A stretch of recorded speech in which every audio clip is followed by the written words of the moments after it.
Taylor here with Agri Drones. Today we are testing the 4G connectivity on the J100. Now what do I mean?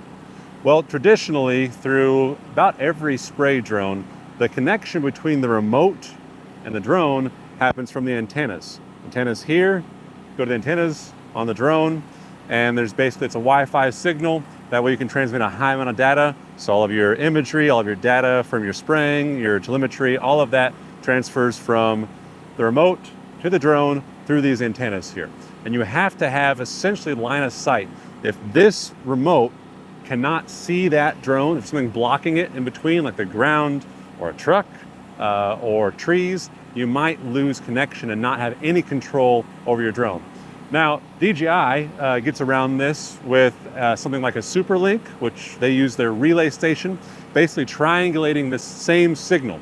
So the signal, instead of going from the remote to the drone, goes from the remote to the super link. This is the super link for the J100.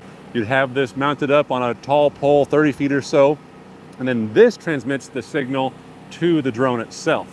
That way the remote doesn't have to see the drone, this has to see the drone.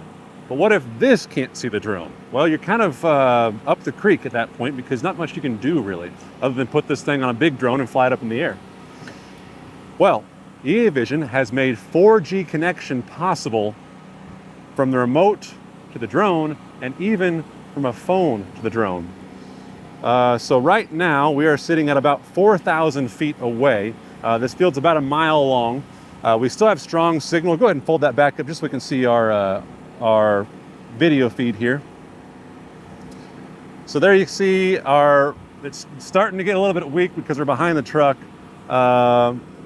At a mile. Yeah, we're at a mile right now. So video feed's getting a little weak right now. There it comes in finally, kind of blipping in and out because we're behind the truck, low on the ground, transmitting over about a mile away right now. So if we fold this down and get right by the truck tray, see if we can stop that video footage completely. There you go. So our video footage has frozen up almost completely. Go up all the way down on the ground with it. There we go. Video footage has just completely stopped. It's telling us that our signal is now lost between the drone and the remote. But check it out. On the screen here, we still have a live view of where the drone is at. All of our telemetry, our height, our speed, our distance, all updating in real time. You can actually bring the drone home right now by pressing return to home on the phone or on the remote, because the remote has 4G, has our SIM card in it as well. So the signal now, instead of going from the remote to the drone, is going from the remote to the cell tower to the drone. Same thing here, phone, cell tower to the drone. So as long as you've got 4G in the field, cellular connectivity in the field where the drone's at, or the phone's at, or the remote's at, then you can actually control the drone. Now there are some limitations to this. You can't operate with the sticks. It won't let you do that through the stick command, so manual flight is not possible. However, you can pause the drone through the remote on 4G. You can return to home from the phone or the remote. And you can manipulate your map. You can see your coverage, all of your data transfers, see your battery life percentages, and change some of your parameters from 4G. So if it gets really bad and the drone's hovering out there, it sees an obstacle, it's hovering, then as long as your return to home height is set high enough, you can just hit return to home, it goes up, comes back home without having actual signal from the remote to the drone. Okay, anything I missed, Trey?